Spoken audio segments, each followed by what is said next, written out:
ప్రభు నామానికి మహిమ కలుగును గాక.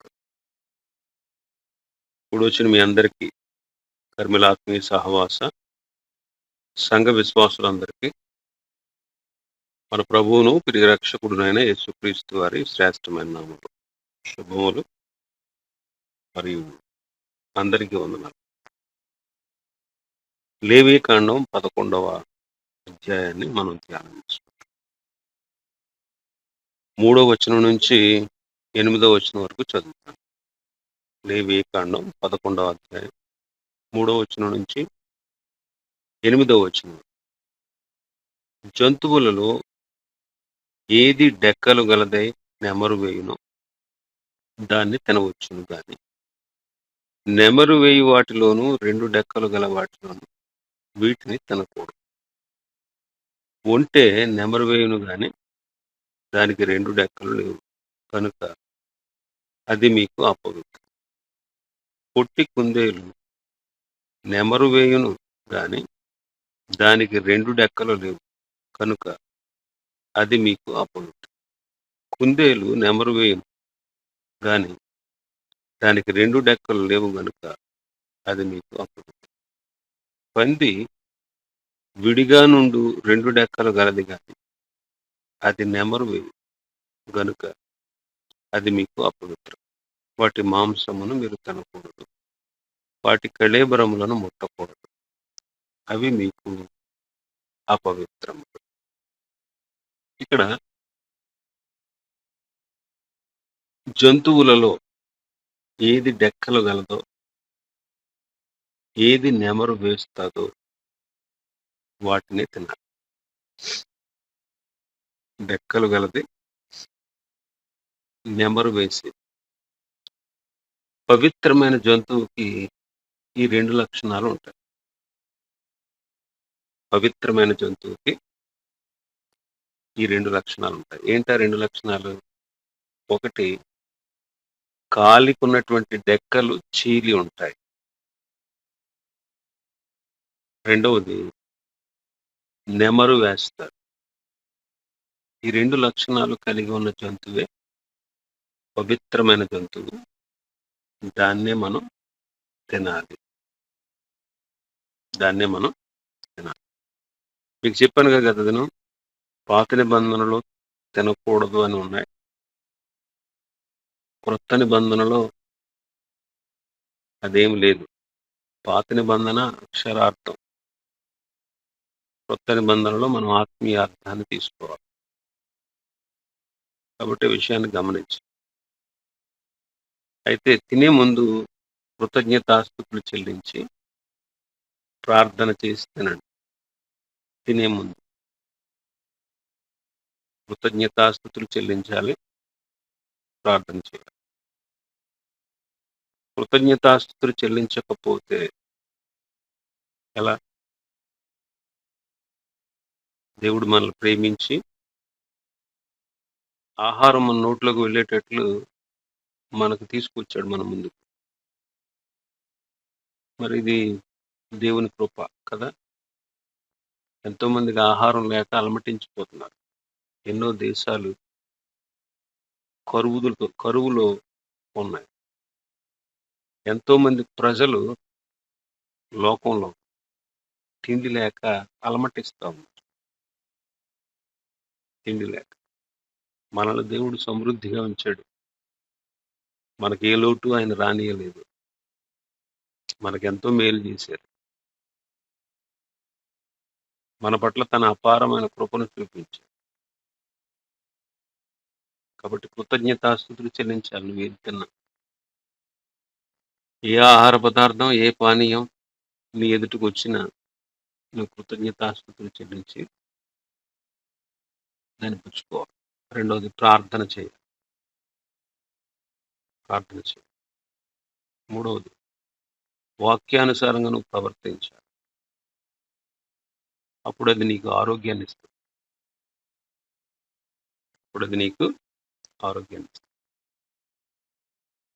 మంచిది. మరి జంతువుల్లో పవిత్రమైన వాటినే మనం తినాలి అని ఉంది. పవిత్రమైన జంతువులకి 2 లక్షణాలు. ఒకటి డెక్కలు, కాలికున్నటువంటి డెక్కలు చీలి ఉంటాయి. 2 అది నెమరు వేస్తది. ఈ 2 లక్షణాలు ఉండాలి. ఈ 2 లక్షణాల్లో ఏ లక్షణం లేకపోయినా అది పవిత్రమైన జంతువు కాదు. పవిత్రమైన జంతువు కాదు. ఆహార పదార్థాల విషయంలో ఇది తినొచ్చు, ఇది తినకూడదని లేదు. అందుకే ఏది నిషేధింపదగినది కాదు. దేవుడు సృజించిన ఆహార వస్తువులన్నీ మంచిదే. అయితే ఇక్కడ మనం నేర్చుకునే ఆత్మీయ అర్థం ఏంటంటే 2 డెక్కలు అంటే డెక్క 2గా చీలి ఉండడాన్ని ఈ 2 సత్యాలు మనకు నేర్పిస్తుంది. ఒకటేంటంటే డెక్కలు రక్షణకు గుర్తు. డెక్కలు రక్షణకు గుర్తు. చీలిన డెక్కలు కలిగినటువంటి జంతువు బురదలో దిగిందనుకోండి, అది త్వరగా బయటకొస్తది. అయితే చీలిన డెక్కలు లేనటువంటి జంతువు గనుక బురదలో దిగితే అది త్వరగా బయటకు రాలేదన్నమాట. కాబట్టి ఇక్కడ చీలిన డెక్కలు రక్షణకు సూచన. యేసుక్రీస్తునందు విశ్వాసం ఉంచి రక్షించబడిన అనుభవాన్ని మనం కలిగి ఉండాలి. యేసుక్రీస్తునందు విశ్వాసం ఉంచి రక్షించబడిన అనుభవాన్ని మనం కలిగి ఉండాలి. అది మొదటి విషయం. రెండవది లోకములో నుండి ప్రత్యేకించబడినటువంటి అనుభవం అన్నమాట. రక్షణ పొందిన వాళ్ళు లోకానికి వేరవ్వాలి. లోకంతో కలిసిపోకూడదు. లోకంతో కలిసిపోకూడదు. లోకానికి వేరవ్వాలి. అందుకే అపొస్తలుల కార్యములు 2వ అధ్యాయం 40వ వచనంలో పేతురు గారు తన ప్రసంగంలో మాట్లాడుతూ ఇంకనూ అనేక విధములైన మాటలతో సాక్ష్యం ఇచ్చి మీరు మూర్ఖులగు ఈ తరము వారికి వేరై మీరు మూర్ఖులగు ఈ తరము వారికి వేరై రక్షణ పొందుడి అని హెచ్చరించాడు. ఈ తరము వారికి మూర్ఖులగు ఈ తరము వారికి వేరవ్వాలి. వేరై రక్షణ పొందాలి. రక్షణ పొందడానికి చాలా విషయాలు ఉంటాయి. విశ్వాసము ద్వారా రక్షణ పొందాలి. మూర్ఖులకు ఈ తరం వారికి వేరే రక్షణ పొందాలి. నమ్మి బాప్తిసం పొందితే రక్షణ పొందుతాం. నమ్మి బాప్తిసం పొందాలి. నమ్మి ఊరుకుంటే సరిపోదు. నమ్మి బాప్తిసం పొందాలి. ఇలాగా ఈ మూర్ఖులకు ఈ తరం వారికి వేరే రక్షణ ఇది ప్రత్యేకత అన్నమాట. అందుకే పౌలు గారు కొరింథీయులకు రాసిన 2వ పత్రిక 6వ అధ్యాయంలో స్పష్టంగా రాశాడు 14వ వచనం నుంచి. మీరు అవిశ్వాసులతో జోడుగా ఉండకండి. జోడు అంటే వివాహం. జోడు అంటే కలిసి ఉండడం. దాని వివాహానికి సూచన. కాబట్టి అవిశ్వాసులతో వివాహ సంబంధాలు కుదుర్చుకోకూడదు. 2 దుర్నీతితో సాంగత్యం చేయకూడదు. మనం నీతిమంతులు. దుర్నీతి పరులతో, దుర్నీతి అంటే పాపం, పాపులతో సాంగత్యం ఇది స్నేహం.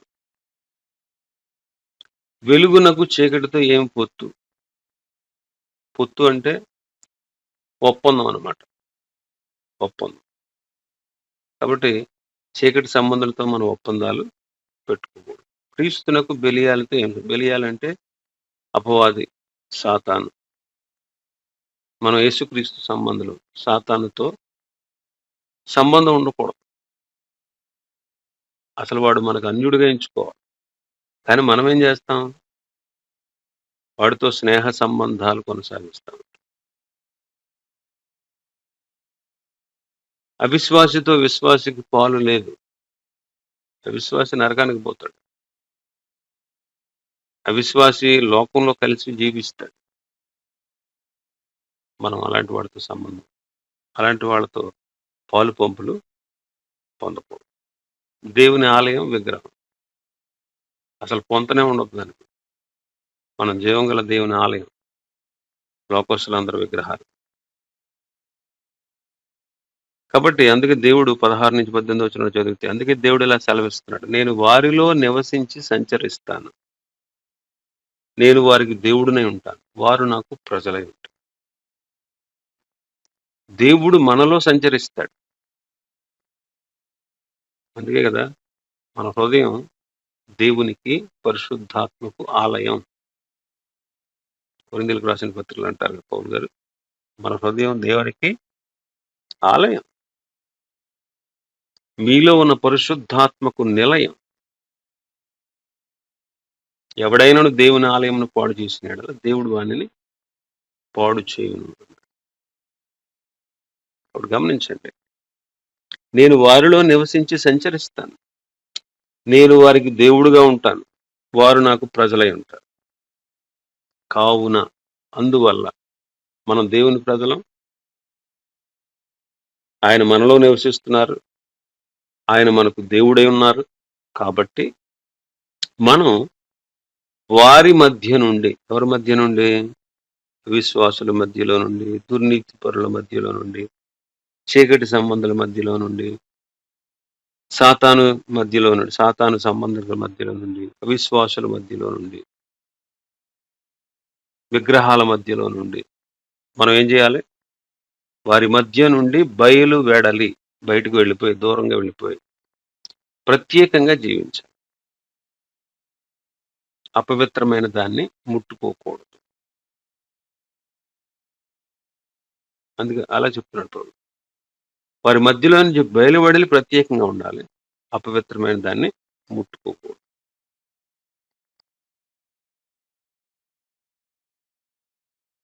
ఇంకా ప్రభు చెప్పే మాట ఏంటంటే, నేను మిమ్మల్ని చేర్చుకుందును, మీకు తండ్రినైందును, మీరు నాకు కుమారులను కుమార్తెలైందురండి సర్వశక్తి గల ప్రభు చెప్పుచున్నాడు. నేను మిమ్మల్ని చేర్చుకుంటాను. ఒకవేళ పొరపాటున తప్పారా, సరి చేసుకుంటే చేర్చుకుంటాను. ఎందుకంటే మన బాంధవ్యం ఎలాంటిదంటే తండ్రి కుమారుడు, తండ్రి కుమార్తెల సంబంధం. మన బాంధవ్యం ప్రభు గుర్తు చేస్తాడు. మీరు ఎక్కడో దూరం వాళ్ళు కాదు. రక్షించబడిన మీరు నా సొత్తు, నా పిల్లలు. మీరు నా కుమార్తెలు, మీరు నా కుమారులు అంటారు. తల్లిదండ్రులకి బిడ్డలకి మధ్య ఉండే సంబంధం అది చిరకాలం ఉంటుంది. చిరకాలం ఉంటుంది. వాళ్ళు చనిపోయినా సరే మనతోనే ఉంటారు. అందుకే కదా తల్లిదండ్రుల ఇంటి పేరే మనకు వస్తుంది. మన ఇంటి పేరే మన పిల్లలకి వెళ్తుంది.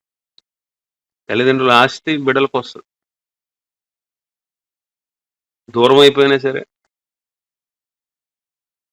కాబట్టి గమనించండి. ఆయన చేర్చుకుంటాడు, త్రోసివేయడు. ఎందుకంటే మనం ఆయన పిల్లలం. మనమైన పిల్లలు. ఆయన పరలోకపు తండ్రి, మంచోడు. మీరు చెడ్డవారయ్యుండి మీ పిల్లలకు మంచి ఈపులు ఇయ్యనెరిగి ఉండగా మీ పరలోకపు తండ్రి అందరికంటే గొప్పవాడు, మంచివాడు. మరి ఆయన ఏం చేస్తాడు చెప్పండి? కాబట్టి ఆయన మనకు తండ్రి, సమస్తం ఎరిగిన వాడు. మన గురించి పూర్తిగా ఆయనకు తెలుసు. మనకి ఎప్పుడు ఏది కావాలో ఆయనకు తెలుసు. అడక్క ముందే అన్ని సమకూర్చిపెట్టే తండ్రి మన దేవుడు. అంత గొప్ప దేవుణ్ణి మనం కలిగి ఉన్నాం. కాబట్టి ఈ తరము వారికి వేరై ఈ లోక సంబంధమైనటువంటి వారితో ప్రత్యేకించబడి ప్రత్యేకమైన జీవితాన్ని దేవుని బిడ్డలుగా మనం జీవించాలి. అందుకే 12వ అధ్యాయం రోమపత్రిక 12వ అధ్యాయం 2వ వచనంలో ఏమంటారు? ఈ లోక మర్యాదను అనుసరించక ఉత్తమమును, అనుకూలమును, సంపూర్ణమై ఉన్న దేవుని చిత్తమేదో పరీక్షించి తెలుసుకున్నట్లు మీ మనస్సు మారి నూతన మగుట వలన రూపాంతరం పొందుడి అంటారు. కాబట్టి దేవుని చిత్తము తెలుసుకొని దేవుని చిత్తానుసారంగా జీవించడం అనేది ప్రత్యేకమైన జీవితం. ప్రత్యేకమైన జీవితం. ఇక్కడ 3 జంతువుల గురించి చెప్తున్నాడు. ఒంటె అది నెమరు వేస్తుంది, కానీ దాని డెక్కలు చీలి ఉండవు. కనుక అది అపవిత్రమైన జంతువు. కుందేలు నెమరు వేస్తుంది. కానీ దానికి డెక్కలు ఉండవు. చీలి ఉండవు. కాబట్టి అది మీకు అపవిత్రం. పందికి విడిగా ఉన్న డెక్కలుంటాయి. కానీ అది నెమరు వేయదు. కాబట్టి అది మీకు అపవిత్రము అంటాడు. ఇక్కడ పందికి డెక్కలు చీలిని కానీ నెమరు వేయదు. పవిత్ర జంతువులకు 2 లక్షణాలు. ఒకటి విడిగా డెక్కలు కలిగి ఉంటుంది. 2 నెమరు వేస్తుంది. నెమరు వేయడం వల్ల జీర్ణమవుతుంది. శక్తి వస్తది. ఆ జంతువు అభివృద్ధి చెందుతుంది. అభివృద్ధి అంటే శారీరకంగా గ్రోత్ ఉంటదన్నమాట. మనం కూడా దేవుని వాక్యాన్ని విన్న తర్వాత దాన్ని నెమరు వేసుకుంటే అది మనకు జీర్ణం అవుతుంది. అది మనకు అలవాటు అవుతుంది. దానివల్ల అలా జీవించాలనేటువంటి శక్తి మనకి వస్తుంది. ఎప్పుడైతే అలా జీవిస్తామో ఆధ్యాత్మికంగా అభివృద్ధి చెందుతాం. కాబట్టి నెమరు వేసే అనుభవం ఉండాలి. అందుకే హెబ్రీలకు రాసిన పత్రికలో పౌలు గారు అంటారు 2వ అధ్యాయం 1వ వచనంలో, కావున మనము వినిన సంగతులను విడిచిపెట్టి కొట్టుకొని పోకుండానట్లు వాటి యందు మరి విశేష జాగ్రత్త కలిగి ఉండవలెను అంటాడు. మనం విన్న సంగతుల్ని విడిచిపెట్టకూడదు. మనం విన్న సంగతుల్ని విడిచిపెడితే కొట్టుకుపోతాయి. మనం విన్న సంగతుల్ని విడిచిపెట్టకుండా కొట్టుకుపోకుండా వాటి యందు మనం విశేష జాగ్రత్త కలిగి ఉంది. విశేష జాగ్రత్త కలిగి ఉంది. అందుకే లూకా సువార్త 2వ అధ్యాయంలో 19వ వచనం ఒకసారి చదువుదాం. అయితే మరియా ఆ మాటలన్నీయు తన హృదయములో తలపోసుకొనుచు భద్రము చేసుకొని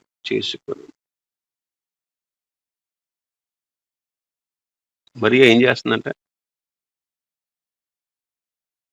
ఆ మాటలు తలపోసుకుంటూ, ఏ మాటలు? దూతల మాటలు, దూతల ద్వారా విన్నటువంటి గొర్రెల కాపరుల మాటలు, సుమయోను చెప్పినటువంటి మాటలు, దేవదూత గబ్రియేలు చెప్పినటువంటి మాటలు, ఎలిజబెత్ చెప్పినటువంటి మాటలు, ఇవన్నీ మరియా ఏం చేస్తుంది? జ్ఞానులు చెప్పిన మాటలు, ఈ మాటలన్నీ కూడా హృదయంలో తలపోసుకుంటూ భద్రము చేసుకుంటూ,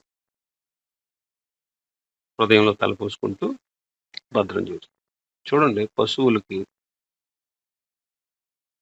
గడ్డి వేస్తే అవి త్వరగా తినేస్తాయి. ఆ తర్వాత తాయితీగా కూర్చుని పడుకును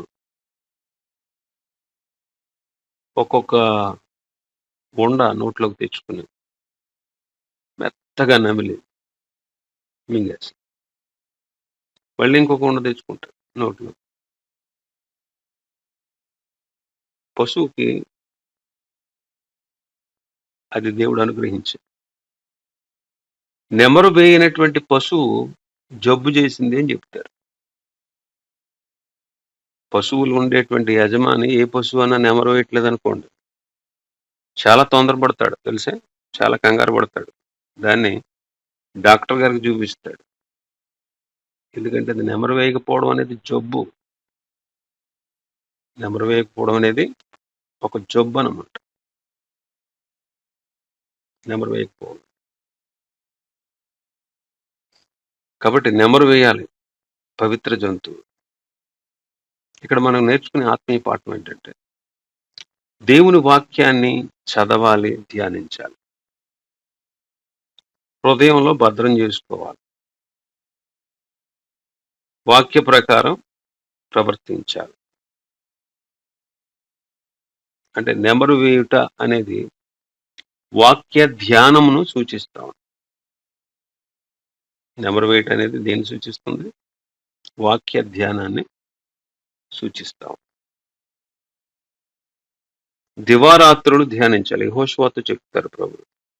యెహోషువ గ్రంథం 1వ అధ్యాయం 8వ వచనాన్ని చూస్తే, ఈ ధర్మశాస్త్ర గ్రంథమును నీవు బోధింపక తప్పిపోకూడదు. దానిలో వ్రాయబడిన వాటన్నిటి ప్రకారము చేయుటకు నీవు జాగ్రత్త పడినట్లు దివారాత్రము దానిని ధ్యానించిన యెడల నీ మార్గమును వర్ధిల్ల చేసుకుని చక్కగా ప్రవర్తించదు. 7వ వచనం, అయితే నీవు నిబ్బరము కలిగి జాగ్రత్త పడి బహుధైర్యంగా ఉండి నా సేవకుడైన మోషే నీకు ఆజ్ఞాపించిన ధర్మశాస్త్రం అంతటి చొప్పున చేయవలెను. నీవు నడుచు ప్రతి మార్గమును చక్కగా ప్రవర్తించినట్లు నీవు దాని నుండి కుడికి గాని ఎడమకు గాని తొలగకూడదు. ప్రభు యెహోషువకి ఇచ్చిన ఆజ్ఞ. ధర్మశాస్త్రం అంతటి చొప్పున చేయాలి. ధర్మశాస్త్రం నుండి కుడికి గాని ఎడమకు గాని తొలగిపోకూడదు. అప్పుడు నీవు నడుచు మార్గంలో చక్కగా ప్రవర్తిస్తావు. ఈ ధర్మశాస్త్ర గ్రంథాన్ని నువ్వు బోధించాలి, బోధించకుండా మానకూడదు. దానిలో వ్రాయబడిన వాటి ప్రకారం చేయడానికి నువ్వు జాగ్రత్త పడితే, దివారాత్రులు దాన్ని ధ్యానిస్తే నీ మార్గమును నీవు వర్ధిల్ల చేసుకుని చక్కగా ప్రవర్తిస్తావు. కాబట్టి దేవుని యొక్క ధర్మశాస్త్రాన్ని వ్రాయబడిన వాటి ప్రకారం చేయుటకు జాగ్రత్త పడాలి. అలా జాగ్రత్త పడేటట్లు ఇతరులకు బోధించేటట్లు, ఇతరులకు బోధించాలన్నా, కుడికి ఎడమకు తప్పిపోకుండా ఉండాలన్నా, వాటిలో వ్రాయబడిన ప్రకారం మనం జాగ్రత్త పడాలన్నా దాన్ని ఏం చేయాలి? దివారాత్రము దానిని ధ్యానించిన యెడల నీ మార్గాలను వర్ధిల్ల చేసుకుని చక్కగా ప్రవర్తిస్తావు. దివారాత్రము దానిని ధ్యానించిన యెడల. కాబట్టి దివారాత్రము ధ్యానించాలి. దివారాత్రము ధ్యానించాలి. కీర్తన 1వ అధ్యాయం 1 నుంచి, దుష్టుల ఆలోచన చొప్పున నడవక, పాపుల మార్గమున నిలువక, అపహాసకులు కూర్చుండు చోటను కూర్చుండక, యెహోవా ధర్మశాస్త్రమునందు ఆనందించుచు దివారాత్రము దానిని ధ్యానించువాడు ధన్యుడు. దివారాత్రము ధ్యానించువాడు. వాడు ఎలా ఉంటాడంటే 3వ వచనంలో, నీటి కాలువల యోరను నాటబడిన చెట్టులాగా, ఆకు వాడని చెట్టులాగా, తన కాలమందు ఫలమిచ్చే చెట్టులాగా ఉండి అతడు ఏదైతే చేయాలనుకున్నాడో అతడు చేయునదంతయు సఫలమగు. అతడు చేయునదంతయు సఫలము. కాబట్టి దేవుని యొక్క వాక్యాన్ని దివారాత్రులు ధ్యానించాలి. అదే పవిత్రమైన జంతువులకు ఉండే లక్షణం. 2 లక్షణాలు. ఒకటి, 2 డెక్కలు చీలి ఉంటా. 2 డెక్కలు రక్షణ పొందడానికి, లోకంలో నుండి ప్రత్యేకమైన జీవితాన్ని జీవించడానికి సాదృశ్యం. రెండోది నెమరు వేయుట. నెమరు వేయుట. నెమరు వేయుట దివారాత్రులు దేవుని వాక్యాన్ని ధ్యానించుట, దేవుని వాక్య ప్రకారం ప్రవర్తించుట, దేవుని వాక్యాన్ని ఇతరులకు బోధించుట, కుడి ఎడమకు తప్పిపోకుండా తొలగిపోకుండా నిలబడుటకు సూచన. అందుకే యాకోబు గారు అంటాడు, యాకోబు పత్రిక 1వ అధ్యాయం 22వ వచనం, మీరు వినువారు మాత్రమై ఉండి మిమ్మల్ని మీరు మోసపుచ్చుకొనకుండా వాక్య ప్రకారము ప్రవర్తించేవాడుగా ఉండాలి. ఎవడైనను వాక్యం వినువాడై ఉండి దాని ప్రకారము ప్రవర్తింపని వాడైతే వాడు అద్దములో తన సహజ ముఖమును చూచుకొని మనుషుని పోలి, వాడు తను చూచుకొని అవతలకు పోయి తానెట్టివాడో వెంటనే మరిచిపోతాడు కదా అంటాడు. కాబట్టి వినువారు మాత్రమై ఉండి మనల్ని మనం ఏం చేయకూడదంట? మోసపుచ్చుకొనకూడదు. వినువారు మాత్రమే ఉండి మనల్ని మనం వాక్య ప్రకారం ప్రవర్తిస్తూ ఉండాలి. దాన్ని ఊరకే విని మనం మోసగించుకోకూడదు. మనం మోసగించుకోకూడదు. ఊరకనే విని. బైబిలు అద్దం వంటిది. అందుకే ఏమన్నాడు? దాని వాక్యాన్ని విని దాని ప్రకారం ప్రవర్తించిన వ్యక్తి అద్దంలో తన సహజ ముఖాన్ని చూసుకున్న వ్యక్తితో సమానం. అద్దం అంటే బైబిలు అద్దంను పోలి ఉంటుంది. దాంట్లో మనం చూస్తే, చదివితే, ధ్యానిస్తే మనం ఏంటో మనకు స్పష్టంగా తెలియపరుస్తుంది.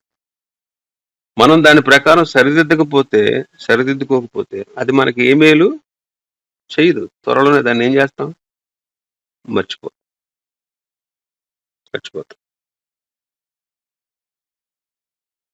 కాబట్టి వాక్య ప్రకారం ప్రవర్తించేవారుగా ఉండాలి. 9వ వచనం నుంచి 12వ వచనం వరకు చదువుతాను. 9వ వచనం నుంచి 12వ వచనం వరకు. జలచరములన్నిటిలో వీటిని తినవచ్చు. సముద్రంలోనేమి, నదులలోనేమి, ఏ నీళ్లలోనేమి వేటికి రెక్కలు పొలుసులు ఉండునో వాటిని తినవచ్చు. సముద్రములోనేమి, నదులలోనేమి, సమస్త జలచరములలోను, సమస్త జంతువులలోను వేటికి రెక్కలు పొలుసులు ఉండవో అవన్నీ మీకు హేయములు. అవి మీకు హేయములుగానే ఉండవలను. వాటి మాంసమును తినకూడదు, వాటి కళేబరములను హేయముగా ఎంచుకొనవలను.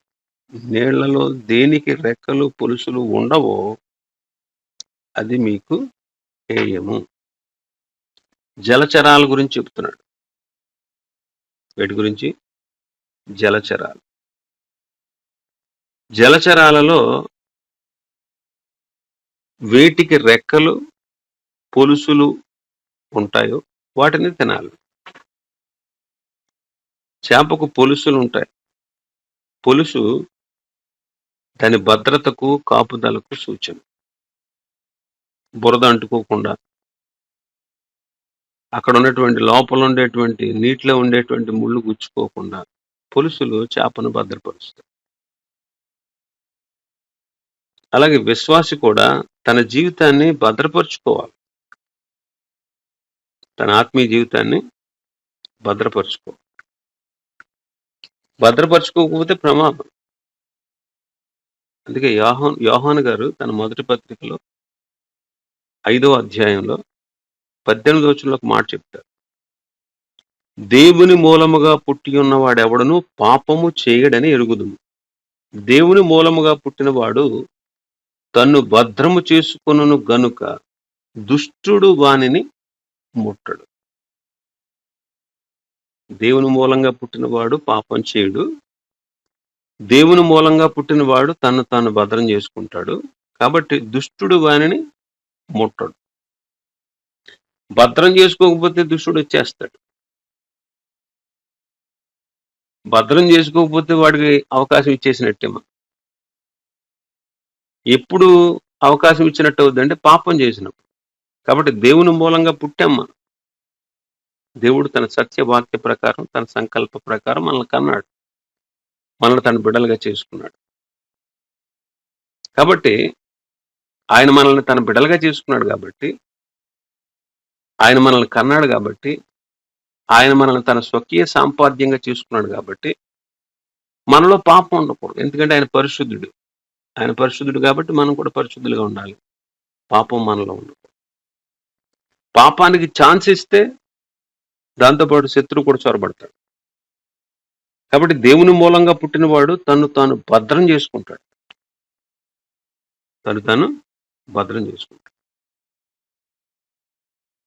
అందుకే దుష్టుడు వాడిని ముట్టడు. కాబట్టి మనం చేపలు పొలుసు భద్రతకు సూచన.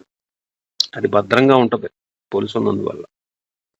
లేకపోతే దానికి హాని సంభవిస్తుంది. అలాగే మనం కూడా మనం భద్రం చేసుకోవాలి. తెస్సలోనికీయులకు రాసిన పత్రిక, మొదటి పత్రిక 4వ అధ్యాయం 4వ వచనంలో ఏమంటాడు పౌలు గారు? మీలో ప్రతివాడు దేవుని ఎరగని అన్ని జనుల వలె కామాభిలాష యందు కాక పరిశుద్ధత యందు, ఘనత యందు తన ఘటమును ఎట్లు కాపాడుకొనవలెనో అది ఎరిగి ఉండుటే దేవుని. పరిశుద్ధత యందు, ఘనత యందు ఏం చేయాలంటే మనం మన శరీరాన్ని, మన ఘటాన్ని మనం కాపాడుకో. అన్ని జనుల్లాగా కామాభిలాష యందు ఉండకూడదు మన ధ్యాస. పరిశుద్ధత యందు, ఘనత యందు మన ఘటాన్ని, మన శరీరాన్ని మనం కాపాడు. కాబట్టి ఈ ప్రత్యేకమైన జీవితాన్ని, ఈ ప్రత్యేకమైన భద్రత కలిగినటువంటి జీవితాన్ని మనం కలిగి ఉండాలి. అందుకే సామెతల గ్రంథంలో భక్తుడు అంటాడు 4వ అధ్యాయం 23వ వచనం. నీ హృదయములో నుండి జీవధారలు బయలుదేరును కాబట్టి అన్నిటికంటే ముఖ్యంగా నీ హృదయమును భద్రముగా కాపాడు. హృదయాన్ని, శరీరాన్ని భద్రంగా కాపాడు. మనల్ని మనం భద్రపరుచుకోవాలి. మనల్ని మనం భద్రపరుచుకోవాలి. మనల్ని మనం భద్రపరుచుకోవాలి. దేవుని మూలంగా పుట్టినవాడు. ఇంకా వేటికి రెక్కలు ఉంటాయో, రెక్కలు పులుసులు ఉండాలి. అలాంటి వాటిని తినాలి. జలచరాలు. పులుసు గురించి చెప్పుకున్నాం, భద్రతకు సూచన. 2 రెక్కలు. రెక్కలు శక్తికి సూచన. ఈ రెక్కలు ఉండబట్టే చేపలు నీటిలో ఎదురీదుతాయి. ఈ రెక్కలు ఉండబట్టే ఎంత దూరమైనా, ఎంత విపరీతమైన ప్రవాహం వచ్చినా సరే ఎదురీదుతాయి. చాలా ఫాస్ట్గా ప్రవాహానికి ఎదురీదుతాయి. దేవుని పిల్లలు లోక సంబంధుల్లాగా లోక సంబంధమైనటువంటి ఆశలతో కొట్టుకుపోకుండా వాటిని ఎదిరించాలి. వాటిని ఏం చేయాలి? ఎదిరించాలి. పేతురు రాసిన 2వ పత్రిక 2వ అధ్యాయం 7వ వచనం నుంచి. దుర్మార్గుల కామ వికారయుక్తమైన నడబడి చేత బహు బాధపడిన నీతిమంతుడగు లోతును తెప్పించెను. ఆ నీతిమంతుడు వారి మధ్యన కాపురం ఉండి తాను చూచిన వాటిని బట్టి, వినిన వాటిని బట్టి వారి అక్రమమైన క్రియల విషయంలో దినదినము నీతిగల తన మనస్సును నొప్పించుకొనుచు వచ్చెను. దుర్మార్గుల కామ వికారయుక్తమైన నడవడి చేత బహు బాధపడిన నీతిమంతుడగు లోతును తెప్పించెను. ఆ నీతిమంతుడు వారి మధ్యలో కాపురం ఉండి తాను చూసిన వాటిని బట్టి అక్రమమైన వారి క్రియల విషయమై దినదినము కూడా నీతిగల తన మనసును నొప్పించుకుంటూ వచ్చాడు. ఎందుకు అలా చేశాడు? బయటికి రావచ్చు కదా, అక్కడ ఎందుకు ఉండడం? కానీ అతనిలో ఒక ఆశ ఉండిపోయింది. సంపాదించుకోవడంలో ఆశ కలిగిన వాడై అందులోంచి రాలేదు. అదే రెక్కలు లేని జీవితం అన్నమాట. ఏ జీవితం? రెక్కలు లేని జీవితం. రెక్కలు లేవు కాబట్టి అక్కడే ఉండిపోయాడు. రెక్కలు ఉండే అక్కడి నుంచి బయటకు వద్దు. ఎవరు? లోతు. ఇదే రెక్కలు లేని జీవితం. చాలా మంది అంతే, పాప ప్రపంచం నుంచి బయటకు రాలేరు. రెక్కలు లేని జీవితం.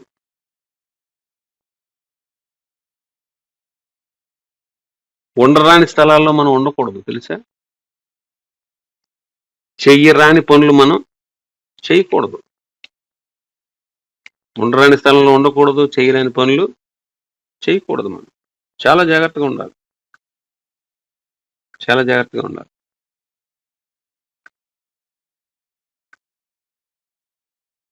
అందుకే పౌలు గారు కొరింథీయులకు రాసిన పత్రికలో వాళ్ళకి హెచ్చరిస్తూ మొదటి పత్రిక 16వ అధ్యాయం 13-14 వచనం అంటాడు. మెలకుగా ఉండండి, విశ్వాసమందు నిలకడగా ఉండండి, పౌరుషం కలిగి ఉండండి, బలవంతులుగా ఉండండి. మీరు చేయి కార్యాలన్నీ ప్రేమతో చేయండి. కాబట్టి మెలకుగా ఉండాలి విశ్వాసం. విశ్వాసంలో నిలకడగా ఉండాలి, పౌరుషం కలిగి ఉండాలి, బలంగా ఉండాలి. ఉన్నాయా మన జీవితంలో? రెక్కలు కలిగిన జీవితం అంటే ఇదే. మెలకుగా ఉండడం రెక్కలు కలిగిన జీవితం. మెలకు ఉండాలి. విశ్వాస జీవితంలో మెలకు అవసరం. నేను పవిత్రంగా జీవిస్తున్నానా లేదా? నాలో ఆత్మ సంబంధమైన లక్షణాలు ఉన్నాయా లేదా? నేను దేవుని బిడ్డనా కాదా? అన్ని జనుల్లో నా ద్వారా దేవుని నామానికి ఘనత వస్తుందా? రావట్లేదు. గమనించండి. ఇది మెలకువ కలిగిన జీవితం. కొంతమంది ప్రార్థన లేకపోయినా, వాక్యం లేకపోయినా, సహవాసం లేకపోయినా, మందిరానికి వెళ్ళకపోయినా, దేవుని సంబంధమైన కార్యాల్లో ఏకీభవించకపోయినా, దేవుని కొరకు ప్రత్యేకమైన జీవితాన్ని వాళ్ళకి ఏమాత్రం మనసులో ఎంత బాధ కూడా ఉండదు. మెలకువగా ఉండాలి. మెలకువగా ఉండాలి. మెలకువగా ఉంటేనే మనం ఏదైనా తప్పించుకోగలం. రెండోది విశ్వాసమందు నిలకడ ఉండాలి. విశ్వాసమందు నిలకడ. చాలా మంది విశ్వాసంలో నిలకడగా ఉంటారు. అవిశ్వాసం, అల్ప విశ్వాసం వాళ్ళ చొరబడు. ఇంకా పౌరుషం గలవారై ఉండాలంట. ఏం కలిగి ఉండాలి? పౌరుషం. నేను దేవుని బిడ్డని. ప్రత్యేకమైన జీవితాన్ని జీవించాలి. నేనెన్నడూ పాపం చేయకూడదు. నా దేవుడు పరిశుద్ధుడు, నేను పరిశుద్ధంగా ఉండాలి. ఆయన నీతిమంతుడు, నేను నీతిగా జీవించాలి. ఆయన పవిత్రుడు, నేను పవిత్రంగా ఉండాలి. ఆయన ప్రేమ గలవాడు, నేను ప్రేమగా ఉండాలి. ఆయన నీతి గలవాడు, నేను నీతిగా. ఎలాగా పౌరుషం కలిగి ఉండాలన్నమాట. పౌరుషం కలిగి. ఇప్పుడు ఎవరైనా మిమ్మల్ని కానీ, మీ కుటుంబీకులు కానీ దూషించారనుకోండి, మీకేమొస్తుంది? పౌరుషం వస్తుంది. వస్తారా అదా? ఎప్పుడండి? వస్తుంది కంపల్సరీగా. రియాక్ట్ అవుతాం. రియాక్ట్ అవుతాం. ప్రభు పక్షంగా కూడా మనం రోషం కలిగి, పౌరుషం కలిగి ఉండాలి. పౌరుషం కలిగి ఉండాలి. నేను దేవుని బిడ్డని ధైర్యంగా సాక్ష్యం ఇవ్వగలిగేటట్లు. నేను దేవుని బిడ్డనని లోకమంతా తెలుసుకునేటట్లు పౌరుషం కలిగి ఉండాలి. బలవంతులై ఉండాలి. బలవంతులై ఉండాలి. కాబట్టి రెక్కలున్నాయా మీకు? రెక్కలుంటేనే ఎదురీదుతారు. లేకపోతే కొట్టుకుపోతారు. పాపంలో మునిగిపోతారు. దేవుని కొరకు ప్రత్యేకమైన వ్యక్తులుగా జీవించాలి. రెక్కలున్నాయా లేదు చూసుకోండి. యెషయా గ్రంథం 40వ అధ్యాయం ఆఖరి వచనం. యెహోవా కొరకు ఎదురు చూచువారు నూతన బలము పొందుదురు. వారు పక్షిరాజుల వలె రెక్కలు చాపి పైకి ఎగురు. అలయక పరుగెత్తుదురు, సొమ్మసిల్లక నడిచిపోదురు. సొమ్మసిల్లేవాడికి బలం ఇచ్చేవాడు ఆయనే. శక్తిహీనులకు బలాభివృద్ధి కలగజేసే దేవుడు ఆయనే. బాలురు సొమ్మసిల్లుతారు, అలసిపోతారు. యవనస్తులు తొట్టిల్లుతారు. అయినా యెహోవా కొరకు ఎదురు చూచేవారు నూతన బలం పొందుతారు. వాళ్ళు అలసిపోరు, సొమ్మసిల్ల. బాలురు సొమ్మసిల్లుతారు, అలసిపోతారు. యవనస్తులు తొట్టిల్లుతారు. మరి అలసిపోకుండా, సొమ్మసిల్లకుండా, తొట్టిల్లకుండా ఉండాలంటే దేవుని కలిగి ఉండాలి. ఆయన దగ్గర ఉండేటువంటి నూతన బలాన్ని పొందాలి. ఎప్పుడు నూతన బలాన్ని పొందగలం? రెక్కలు చాపినప్పుడు. పక్షిరాజుల వలె రెక్కలు చాపినప్పుడు. రెక్కలు చాపినప్పుడు. రెక్కలు ఉండాలి మొదట. రెండవది రెక్కలు చాపాలి. రెక్కలుంటేనే ఎదురీదుతాం. రెక్కలుంటేనే ఎగరగలుగుతాం. రెక్కలుంటేనే సొమ్మసిల్లక అలసిపోకుండా పరుగులు పెడతాం, నడిచిపోతాం, ఎగురుతాం. 31 వచనం 3 మాటలు ఉన్నాయి. ఎగరటం, పరిగెత్తడం, నడిచిపోవడం. అలసిపోకుండా, సొమ్మసిల్లపోకుండా, తొట్టిల్లిపోకుండా, బలం పొందడం. ఈ ఒక్క వచనంలో ఎన్ని మాటలు ఉన్నాయి చూడండి. కాబట్టి దేవుని కలిగి ఉంటే,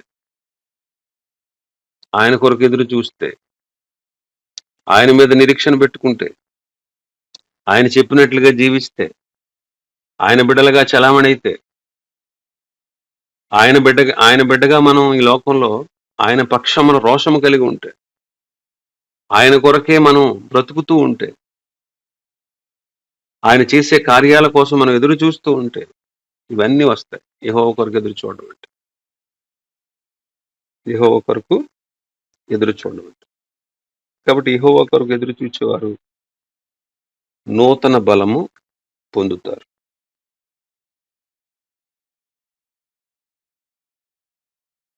లూకాసు వార్తలు అంటారు కదా 21వ అధ్యాయం 36వ వచనంలో, కాబట్టి జరగబో వీటినెల్లా తప్పించుకొని మనుష్య కుమారుని ఎదుట నిలవబోటకు శక్తి గలవారగునట్లు ఎల్లప్పుడూ ప్రార్థన చేస్తూ మెలకువ. ఇవి జంతువుల్లోను జలచరాల్లో ఏవి పవిత్రమైనవో ఏవి అపవిత్రమైనవో వాటిని గూర్చినటువంటి వివరణ. ప్రభు చిత్తమైతే మిగిలిన విషయాలు రేపు ధ్యానం చేసుకుందాం.